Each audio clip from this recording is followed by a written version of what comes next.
Madureira 0, Fluminense 0.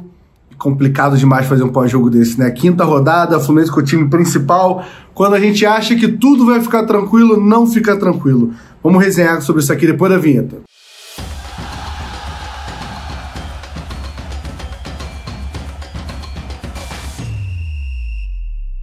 Mano Menezes escala em Cariacica para surpresa da gente. Fábio, Guga, Thiago Silva e Manuel. Na esquerda, René. Bernal, Nonato e Renato Augusto como meia. Sim, Renato Augusto, ele joga no Fluminense, é bom sempre lembrar. Isaac jogando um pouco mais aberto dessa vez. Canóbio e Cauã Elias. Em um primeiro tempo, assim, para variar, sofrido, o Fluminense chega a criar alguma coisa. Mas, cara, eu não vou achar normal nunca o Fluminense não conseguir fazer gol, o time principal contra o Madureira. Tanto que o Madureira não pressionou nada. Thiago Silva, Manuel e Fábio, eu fico com dificuldade de comentar a partida dos três. Porque não trabalharam, não precisaram trabalhar. O Madureira não atacou o Fluminense e o Fluminense tentou, tem alguns lances bons ali, mas muito, muito pouco, porque merecia ter com o time do Madureira chamando o tempo inteiro o Fluminense. No começo do segundo tempo, vale comentar aqui, um pênalti claro em cima do Renato Augusto. Renato Augusto entra na área e é um pênalti claro, ele machuca o ombro, sai para a entrada do Riquelme Felipe. E assim, aí me irrita a arbitragem. E vamos lá, é contra a minha religião ficar chorando a arbitragem no empate com o Madureira. Acho que foi sem obrigação de ganhar, inclusive com uma arbitragem merda dessa. Mas tenho que falar aqui que foi pênalti claro e o juiz não deu, o VAR não chamou. E aí vem outra parte que me incomoda. Como foi o lance que o Renato Augusto caiu e se lesionou, ficou ali parado ali 3, 4 minutos. A informação dava para chegar do banco. Aí é um banco omisso que não avisa que a TV tá falando que foi pênalti, todo mundo tá falando que foi pênalti e não tem pressão em cima do árbitro. A pressão do Fluminense é 0 também. Acho que cabe ali os jogadores experientes ele pressionar o árbitro nesse momento para chamar o VAR. Ia chamar, não sei, porque realmente a arbitragem é ruim e isso não é certeza. Mas me incomoda você ver 4 minutos, todo mundo esperando se vai chamar o VAR ou não, o banco não grita. Aí nessa hora falta uma porra de um Felipe Melo no banco para ir avisar, para ir gritar, para ir falar que tá falando, na transmissão da Globo, tá falando que foi pênalti. Porque foi pênalti. Mas não deu, né? Depois ali entra Riquelme Felipe. De novo, consegue mais jogadas ali, chega a dar um passe genial pro Germancano. O Isaac faz algumas boas jogadas, uma com ele também.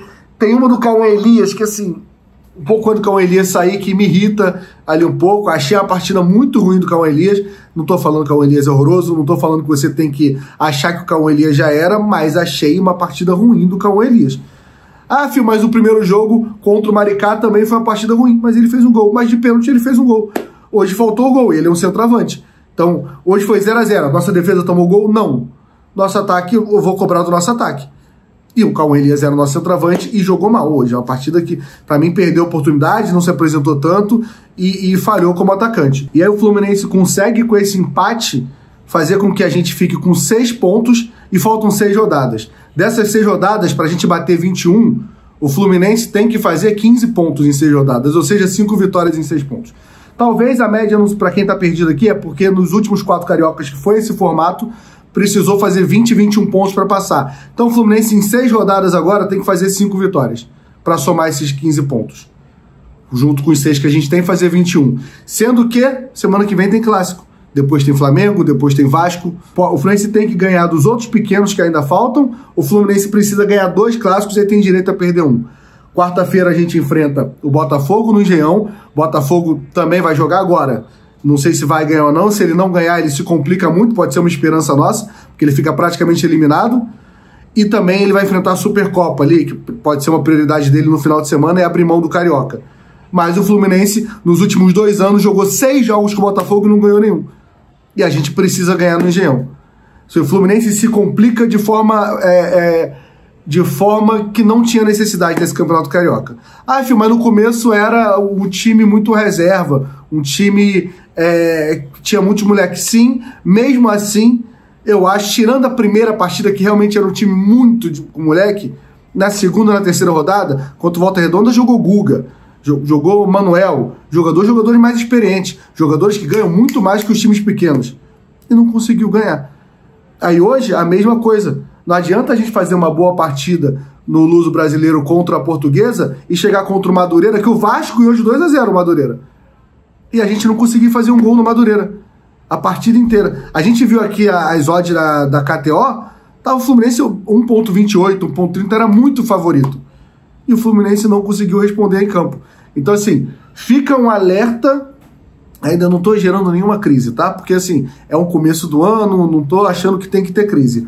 Mas o Carioca não classificar para a semifinal pode gerar uma crise. A forma que o Fluminense e a pressão que o Fluminense vai entrar nesses clássicos, na reta final e com os clássicos, isso vai gerar uma crise. Porque a pressão está em cima da gente.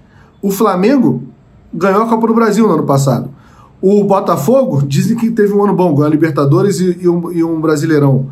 O Vasco, ele vem de alguns anos ruins. A expectativa do torcedor do Vasco é muito menor que a nossa. A gente veio de um ano horroroso após ganhar a nossa Libertadores. Então, assim, não classificar para o Campeonato Carioca vai ter pressão no Mano, vai ter pressão nos jogadores, vai ter pressão, vão começar a questionar jogadores que de repente a gente não deveria questionar, como os moleques da base. E aí me preocupa de como a gente vai lidar no restante do ano. De isso virar um parafuso. A gente pode dar um sacode no Botafogo quarta-feira. E tudo que eu tô falando aqui vai por água abaixo. O Fluminense vai passar e é isso. Mas a gente pode perder o Botafogo. E aí na coletiva vai começar as perguntas: por que a gente não ganha clássico? O Fluminense não vai conseguir passar? Não é obrigação do Fluminense passar para a semifinal? A gente vai disputar a Taça Rio. E aí envolve a Copa do Brasil, porque talvez não é só a gente vai disputar a Taça Rio. Eu cravo aqui que 2 grandes não passam, pô. O Maricá pontuou hoje de novo. Estava ganhando, tomou a virada e conseguiu um empate na reta final. O Maricá está com 11 pontos no campeonato. O Fluminense está com 6. Então, assim, o Fluminense, a gente está falando de 2 vagas ali dos 4 grandes. Se passar é ótimo, porque aí a gente está falando que fica mais fácil de você conseguir chegar ali num título. Mas se não passar, a gente vai ter que disputar a Taça Rio contra rival.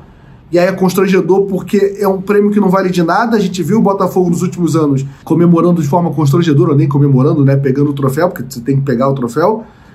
E aí, só que assim, o Botafogo ganhou depois o Brasileiro e a Libertadores. Se você for me falar que a gente vai ganhar, ok. Mas não acho que a gente tem o investimento do Botafogo e não acho que a gente vai lidar bem com essa pressão. Então espero que hoje seja um acaso. Espero que na coletiva do Mano Menezes, amanhã a gente vai soltar um vídeo sobre isso aqui, fazendo uma análise de cabeça mais fria sobre cada jogador e sobre a coletiva do Mano Menezes. Espero que ele assuma a culpa desse jogo e que no vestiário cobre os jogadores. Porque é inadmissível o Fluminense, com o investimento do Fluminense, com os jogadores, tava o Canóbio lá, não jogou mal, mas tava lá o Canóbio, uma das maiores contratações da história do Fluminense. Tava em campo hoje, os jogadores têm que ser cobrados. O Fluminense tem a obrigação de fazer um gol contra o Madureira, jogando pela 5ª rodada do Campeonato Carioca. Enfim, é isso, fazer um pós-jogo 0-0 é irritante, porque eu tô irritado, vocês estão irritados, mas faz parte, tá? E eu vou pedir, deixa o like, se inscreve no canal, não é pelo Fluminense, é pelo nosso trabalho aqui. E amanhã de manhã a gente teve uma análise de cabeça um pouco mais fria, mas agora eu tô puto da vida, vou desligar isso aqui e vou aparecer nessa noite e ver o restante dos resultados, para amanhã a gente falar de novo sobre o Fluminense.